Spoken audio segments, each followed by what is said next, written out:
La Corse est une île. Pour l'électricité, cela change tout. Elle n'est pas reliée au réseau électrique continental. On dit qu'elle est en zone non interconnectée, une ZNI. Et pour un séchoir solaire, ce statut pèse lourd. Zone non interconnectée. Le courant y est produit sur place et il revient plus cher qu'ailleurs. L'État y encourage donc plus fortement les économies d'énergie. Ces économies, ce sont les certificats d'économie d'énergie, les CEE. La loi oblige les vendeurs d'énergie à les financer. Un séchoir solaire en génère, sur 15 ans de fonctionnement. Le barème du séchage solaire est fixé par la fiche Agri-EQ 110 pour l'agricole et le forestier. C'est un dispositif officiel contrôlé sur site. Voici le point clé.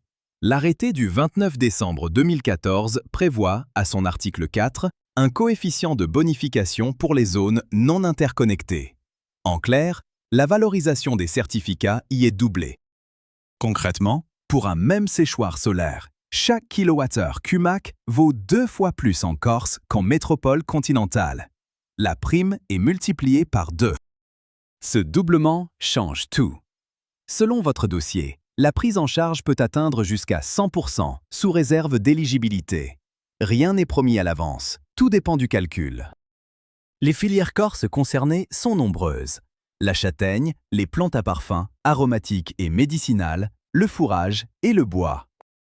Et voici ce qui nous distingue des offres trop belles. Le barème n'est pas le même pour tous. Il dépend de la filière, agricole ou forestière, et du produit séché. On ne mélange donc pas tout. Un fourrage, une châtaigne et du bois ne suivent pas le même calcul.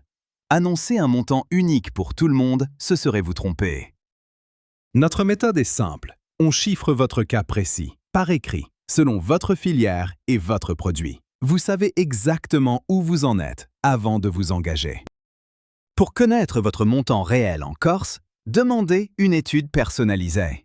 Elle ne vous engage à rien et se lance en 2 minutes en ligne.